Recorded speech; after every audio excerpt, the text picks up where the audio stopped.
하나님께서 오늘 우리에게 주시는 말씀은 창세기 25장 19절부터 34절까지의 말씀입니다.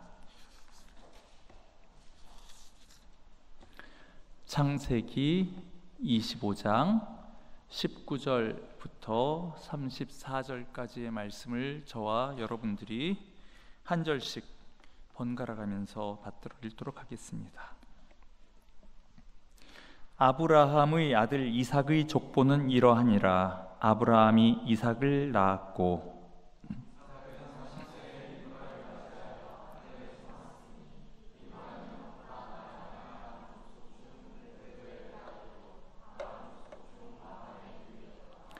이삭이 그의 아내가 임신하지 못하므로 그를 위하여 여호와께 간구하매 여호와께서 그의 간구를 들으셨으므로 그의 아내 리브가가 임신하였더니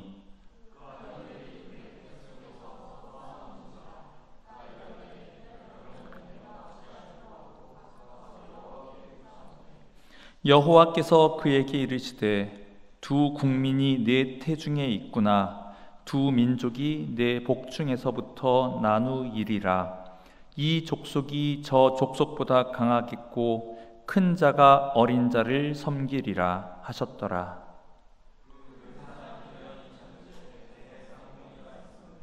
먼저 나온 자는 붉고 전신이 털옷 같아서 이름을 에서라 하였고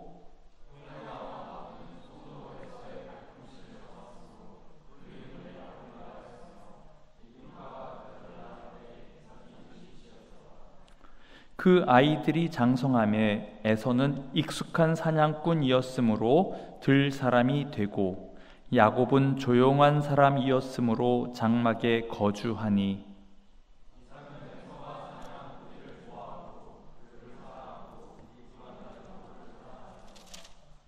야곱이 죽을 쑤었더니 에서가 들에서 돌아와서 심히 피곤하여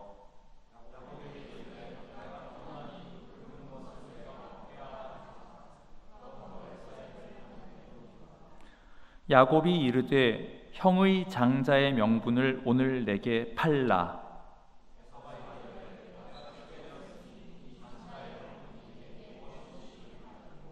야곱이 이르되 오늘 내게 맹세하라. 에서가 맹세하고 장자의 명분을 야곱에게 판지라. 야곱이 떡과 팥죽을 에서에게 주매 에서가 먹으며 마시고 일어나 갔으니 에서가 장자의 명분을 가볍게 여김이었더라. 아멘. 오늘부터 우리가 그전까지는 계속 마가복음을 중심으로 해서 예수님에 대해서 쭉 살펴보았는데 오늘부터는 좀 구약 성경 말씀을 우리가 받으려고 합니다. 그 중에서 특별히 그 창세기 중반에 나오는 창세기가 50장으로 되어 있는데 25장부터 나오는 이 야곱이라고 하는 이 인물에 대해서 한 단면 한 단면 여러 가지 측면들을 살펴보면서 우리가 여러 가지 신앙의 그 교훈을 얻고자 오늘 그 첫 번째 그 야곱의 출생과 그의 그 초기에 있었던 사건 이거에 대해서 우리가 같이 받들어 읽었습니다. 오늘 읽은 이 말씀 가운데에는 하나의 가족, 하나의 패밀리 이야기가 나옵니다. 아버지 이름은 이삭, 어머니 이름은 리브가. 그리고 그 부부에게는 두 명의 아들이 있었는데 그 둘은 쌍둥이였습니다.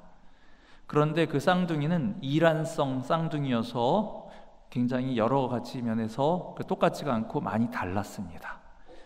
먼저 태어난 첫째 아들은 그의 그 얼굴이 건강하게 붉었고 그 아기가 이 피부가 굉장히 좀 약간 붉으스름하게 이렇게 태어났고 아기가 태어났는데 그 온몸에 털이 많이 났다라고 해서 그 붉다, 빨갛다라고 하는 단어를 그 히브리어로 에돔이라고 부릅니다. 에돔, 붉다. 그 다음에 털이 많은 것을 세일이라고 부르는데 그래서 에돔에서 에자고 세일에서 세자에서 우리 그 에세라고 하면 좋았을 텐데 아무튼 에서라고 이렇게 이름을 지었습니다. 그 외모를 보고, 그 다음에 그 뒤를 따라 나온 둘째 아이는 신기하게도 그 형의 그 발꿈치를 붙잡고 이렇게 태어났어요. 그 아기가 아직 손톱도 없었을 텐데, 손도 못 폈을 텐데, 아무튼 그 붙잡고 나왔다고 해가지고 그 형의 발꿈치, 그 약캡 발꿈치를 잡고 태어났다라고 해서 그 야곱이라고 이렇게 이름을 지었다고 합니다. 근데 그 발꿈치를 잡았다라고 하는 말은 그냥 어떻게 보면은 그 아기가 태어난 모습을 보고 그렇게 지었는데, 그게 이 히브리인들 사이에서는 사실은 별로 좋지 않은, 안 좋은 뜻을 사실은 갖고 있었던 그 단어였습니다. 발꿈치를 붙잡는다라고 하는 것은, 그러니까 예를 들어서 두 사람이 서로 이제 씨름을 하거나 레슬링을 한다고 할 때 보통 이제 상반신만, 보통 그레코로망 무슨 레슬링 같은 걸 보더라도 그 상체만 이제 붙잡고 이렇게 씨름을 하지 않습니까? 그것처럼 그 정정당당한 겨루기는 상반신을 붙잡고 이렇게 오픈한 상태에서 하는 것인데, 발꿈치를 잡았다라고 하는 것은 이제 반칙이에요, 반칙. 그래서 발꿈치를 붙잡았다, 발꿈치를 쳤다라고 하는 것은 이제 반칙, 몰래 반칙을 했다라는 그런 뜻이 되어서, 사실은 우리로 치면은, 우리 한국식으로 말하면 이제 뒤통수 치는 거예요. 뒤통수 치는 사람, 그러니까 사기꾼, 속이는 자, 사실은 그런 뜻을 갖고 있는데, 그 부모는 뭐 그런 나쁜 뜻을 설마 아이한테 주진 않았겠죠. 그냥 참 신기하다 싶어가지고 발꿈치를 잡고 태어났다라고 해서 야곱이라고 이렇게 이제 이름을 지었습니다. 그런데 그 야곱이라고 하는 그 이름대로 야곱은 우리가 앞으로 조금씩 살펴보겠지만은 아주 참 사기를 잘 쳐요. 사기, 속임수에 굉장히 능한 사람으로 그렇게 이제 성장을 하게 됩니다. 에서는, 첫째 아들 에서는 아주 전형적인 남자로 이렇게 자랐던 모양입니다. 그는 들판에 나가서 그 짐승을 잡아오는 그런 늠름한 사냥꾼이었습니다. 반면에 둘째 아들인 야곱은 그 조용한 성격이라고 이렇게 우리 성경에서는 표현이 되고 있습니다. 야곱은 어디 들판에 나가서 야생 동물을 붙잡지는 않고 그냥 목축, 그냥 가축을 이렇게 돌보는 일, 그 다음에 집안일 거두는 일, 이제 이런 것들을 주로 했다고 합니다. 아버지인 이삭은 첫째 아들인 에서가 들판에서 사냥을 해서 그 고기 구워주는 것, 먹는 것을 참 좋아했습니다. 반면에 어머니인 리브가는 조용히 집안일을 거들어주는 야곱을 더 좋아했습니다. 그런데 이 둘째 아들 야곱에게는 남모를 그 불만 사항이 있었습니다. 그것은 자기가 첫째가 아닌 둘째로 태어났다는 그 사실이었습니다. 맏아들이 아니라 차남으로 태어났다는 거, 우리나라의 경우만 하더라도 지금은 이제 법이 많이 바뀌어가지고 그 둘째, 셋째 자녀가 무슨 불이익 당한 게 별로 없지만은, 우리나라만 하더라도 얼마 전까지만 해도 그 첫째하고 둘째 이하 많이 이제 좀 차별을 많이 뒀었습니다. 대표적인 게 그 유산 상속 같은데 그 차이가 이제 있습니다. 선대로부터 내려오는 그 가족의 재산 거의 전부를 그 맏아들이 이렇게 갖게 되었습니다. 우리나라 원래 좀 전통적인 방식이요. 특히 그 유교 문화, 성리학이 많이 그 발달했었을 때에 그 이제 적자, 그러니까 서자가 아닌 적자, 그 중에서도 첫째 아들의 그 집중이 되는 그것이 점점 더 이제 강해졌습니다. 조선시대 때 굉장히. 물론 그 맏아들은 그렇게 많이 그 특혜를 많이 이제 받는 것뿐만 아니라 이제 책임도 많이 따라야 됐어. 책임도 많이 받았어요. 맏아들은 뭐니 해도 그 가족을, 그리고 그 가문을 잘 지키고 잘 돌보는 것이 맏아들의 가장 큰 그 사명이었습니다. 어디 외지로 무슨 직장 같은 거 얻어 나가도 안 됐어요. 그냥 그 집을 지켜야 됐습니다. 대신 다른 동생들이 딴 데 나가서 무슨 사업에 성공을 하든지 그러면은 그 형하고 그 맏아들, 그리고 그 종손이 잘 살 수 있도록 그렇게 많이 도와주고 이제 그랬었습니다. 그만큼 마디에게는 우리나라도 많은 권한과 책임을 많이 부여를 했었던 적이 우리나라에도 있었지요. 옛날 이스라엘에도 그런 장자의 특권이 있었습니다. 재산 상속을 할 때 그 구약 성경 말씀을 보면 첫째 아들은 다른 그 동생들보다 2배를 받았습니다. 그리고 집안의 중요한 일을 결정할 때, 그리고 재판 같은 거를 할 때에도 그 첫째 아들의 큰 권한이 있었습니다. 무엇보다도 가정 재단을 쌓는 거, 즉 종교 활동, 예배 드리는 거에 있어서 그 장자는 굉장히 아버지가 사실 제일 중요하고 그 권한이 고스란히 계승이 되는 게 장자였는데, 예배를 주관을 할 권한, 그리고 축복 기도를 할 권한, 그 다음에 하나님의 말씀을 받아가지고 가족들에게 예언을 할 권한, 이런 것이 아버지에게, 그 다음으로 장자에게 그 권한이 있었습니다. 우리가 읽은 그 말씀, 예를 들어서 23절 말씀에 22절에 리브가가 자기 뱃속에서 그 아이들이 좀 보통 아이들이 아닌 것 같으니까 맨날 태아가 상당히 좀 치고받고 그런 것이 좀 너무 심하니까 하나님께 여호와께 묻자온데 여호와께서 그에게 이르시되, 이렇게 지금 나왔는데, 이것이 아마 자기의 남편인 이삭, 자기의 남편에게 그것을 물었던 것이고, 하나님께서 이삭을 통해서 이 리브가에게 이 말씀을 전하신 것으로 그렇게 봅니다. 이처럼 예배를 주관할 권한, 그 다음에 축복 기도를 할 권한, 예언을 할 권한, 이런 등등등이 아버지, 그 다음에 장자에게로 고스란히 그 권한이 위임이 되고 있었기 때문에 매우 중요한 자리였습니다. 무엇보다도 하나님께서 사랑하셔서 선택하신 그 믿음의 가정, 믿음의 가문, 족보를 이어간다는 것이 그 장자의 매우 큰 특권과 영광이 아닐 수가 없습니다. 특히 여러분, 우리가 다 알고 있지만 이 아브라함과 이삭 가문이 어디로 그 가문이 이어집니까? 예수님께로 그 족보가 이어집니다. 예수님에게로, 그 메시아에게로 연결이 되는 그 핏줄, 거기에 장자는 이름을 올리게 돼요. 원래는 에서가, 여러분 마태복음을 보시면은 그 족보가 나오는데 사실 에서가 들어가야 될 자리에 야곱이 들어가죠. 장자가 바뀌기 때문입니다. 아무튼 이런 것은 어마어마한 영광이고 어마어마한 권한이기 때문에 야곱은 자기가 둘째 아들이었다는 것이 매우 큰 아쉬움으로 그에게 마음 가운데 있었습니다. 그래서 오죽하면은 그 형이 먼저 엄마 뱃속에서 나가려고 할 때 서로 자기가 먼저 나가겠다고 서로 치고받고 하다가 형이 먼저 나가니까 그 발목 붙잡고 못 나가게 하려고 했는데 결국은 실패했죠.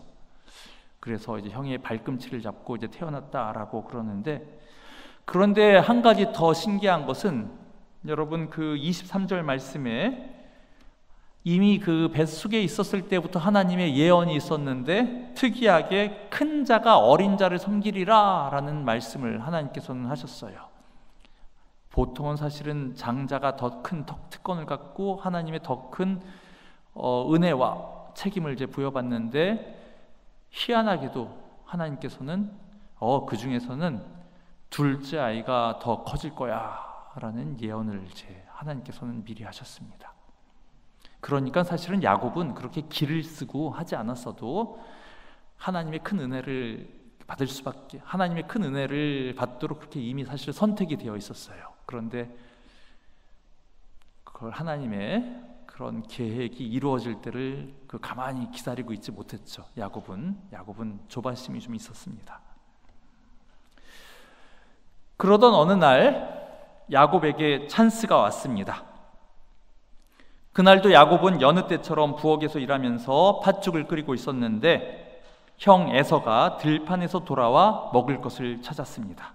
그러더니 야곱이 끓이고 있는 그 팥죽을 보고 한 그릇 달라고 청했습니다.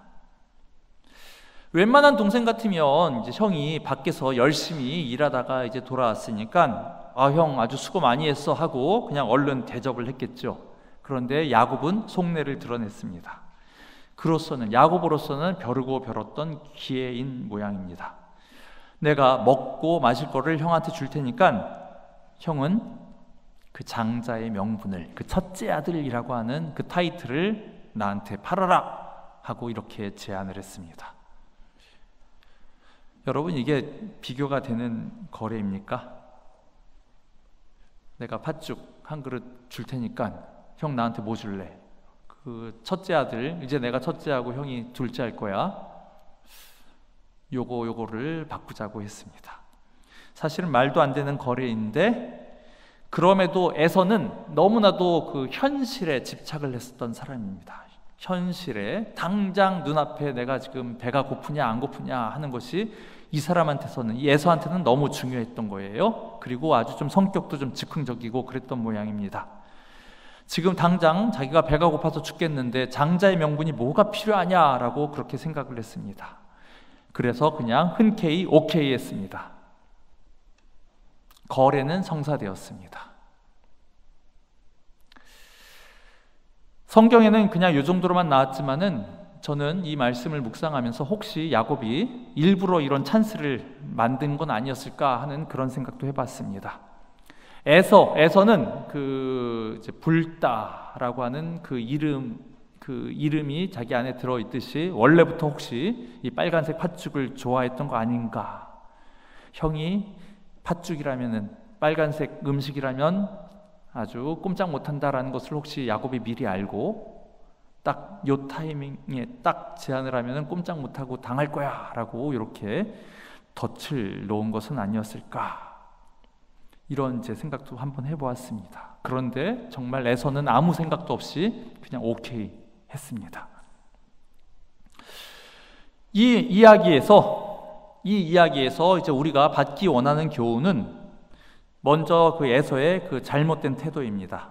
34절 말씀에 기록되어 있듯이 에서는 장자의 명분을 경홀히 여겼다라고 이렇게 적혀 있는데, 그것이 큰 문제였습니다. 장자의 명분, 너가 첫째 아들이다 라고 하는 그 타이틀은 뭐 아무것도 아닌 것 같지만 사실은 어마어마한 특별한 복이었습니다. 그거는 당연히 아주 소중한 것으로 여겨가지고 감사한 마음도 품고 잘 지키려고 이제 노력을 해야 되는 그런 사안이었습니다. 그런데 에서는 그런 거에 대해서 아무런 개념도 없었던 것 같습니다.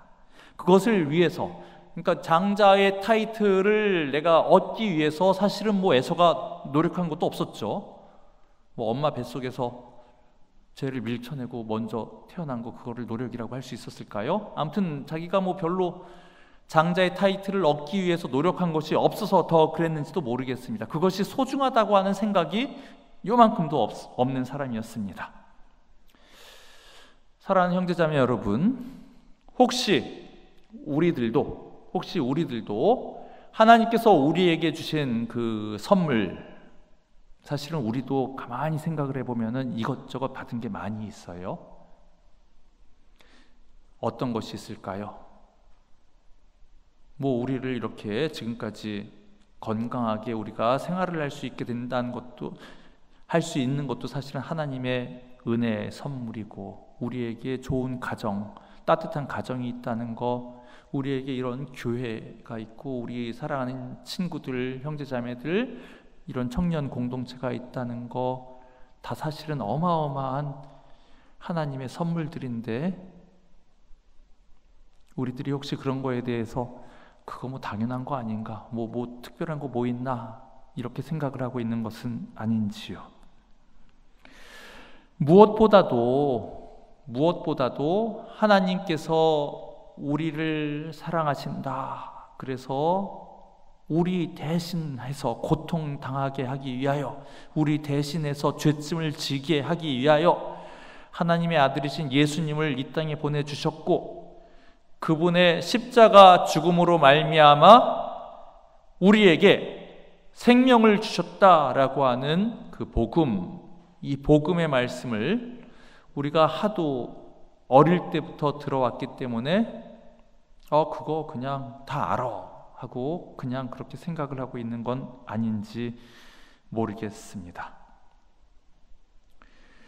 인간의 가장 큰 행복은 만복의 근원이 되시는 그 하나님께 바짝 붙어 있으면서 우리가 그 하나님께 예배드리고 찬양하면서 그분과 교제를 하면서 그분과 소통을 하면서 사는 것이 인간의 가장 큰 복인데, 우리는 사실 예수 그리스도를 믿고 난 다음에, 그래서 새 생명을 얻은 다음에 우리는 교회에 나와서 예배드리고 그러지 않습니까?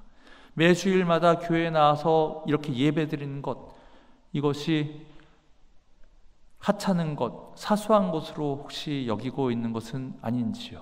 혹시 뭐 무슨 다른 일이 있으면 언제든지 그 예배드리는 거 제낄 수 있는 그러한 것으로 하찮게 생각한 것은 아닌지요? 누가 나한테 팥죽 한 그릇 사주겠다고 하면은, 오후 2시에 팥죽 한 그릇 사주겠다고 하면은 여기로 안 오고 숙대 입고 갈 그런 혹시 마음의 자세가 우리에게 있는 것은 아닌지요? 독일의 신학자 디트리히 본헤퍼는 그의 책 나를 따르라 라고 하는 책에서 값싼 은혜란 거에 대해서 이야기를 합니다. 값싼 은혜, 싸구려 은혜란 거예요. 그거 뭐 하찮은 거. 하나님께서 우리에게 주신 그 은혜, 그 복음, 이런 것을 우리가 뭐 한 거 없으니까, 우리가 예수 그리스도를 붙잡고 우리가 그 보혈 공로를 힘입어서 하나님께 나가는데 우리가 뭐 지불을 한 것이 없기 때문에 그거 그냥 싸구려 하찮은 거, 지금 뭐 안 하더라도 언제든지 다음에 회복할 수 있는 거, 이런 걸로 우리는 혹시 값싼 은혜로 생각을 하고 있는 것은 아닌지요? 사실은 우리들은 그렇게 하나님의 선물을 싸구려 취급을 할지 몰라도 사실은 그것이 절대로 싸구려가 아니죠. 하나님 측면에서는 하나님이 우리에게 주실 수 있는 가장 비싼 것을 우리에게 주신 것입니다. 바로 하나님의 아들인 예수 그리스도의 보배로운 피로, 그 죽음으로 우리를 하나님께서는 사셨기 때문에 하나님 측면에서는 가장 비싼 비용을 지불했는데, 혹시 우리들은 그런 것을 그렇게 진지하게 생각을 하고 있는 건 아닌지 모르겠습니다. 당장 내 배를 채울 팥죽 한 그릇, 뭐 커피 한 잔, 이런 것은 소중하게 생각하면서도 정작 하나님께서 우리에게 주신 그 어마어마한 복을 우리들이 가볍게 생각하는 그러한 에서와 같은 어리석음을 범하고 있는 것은 아닌지 우리가 돌이켜 보아야 할 것입니다. 반면에 야곱은 그가 이런저런 그 세속적인 방법과 세속적인 수단을 사용을 했다는 점에 있어서는 그 문제가 없진 않지만, 최소한 야곱은 그 영적인 축복의 그 소중함을 깨달았고 그 다음에 그것을, 영적인 복을 사모했다는 점에 있어서는 칭찬받을 만했습니다. 그는 장자 명분의 소중함을 알았습니다. 그리고 자신의 그 가족이 정말로 하나님의 특별한 선택을 받은 집안임을 알고 그것을 계승하는 것에 자기의 이름 하나를 올려놓고 싶어서 그렇게 안절부절했었던 것입니다. 눈에 안 보이는 영적인 가치를 위해서 세상적인 작은 희생 같은 것은 감내할 수 있었던 자세가 있었던 사람이었습니다.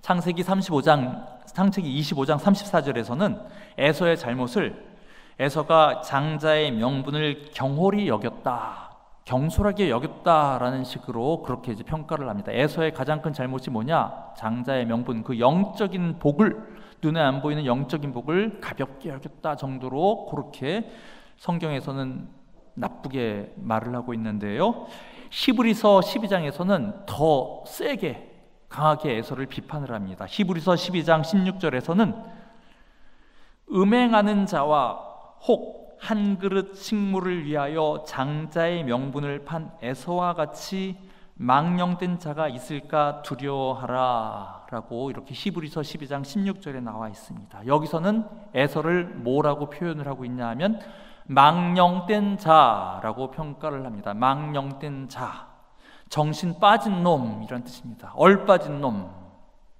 그런데 얼빠진 놈, 정신 나간 녀석, 망령된 자, 그것을 단순히 너 참 멍청하다라고 하는 정도로 그치는 것이 아니라 그 망령된 자는 음행하는 자 동격이, 음행하는 자, 아주 못된 사람하고 동격이에요.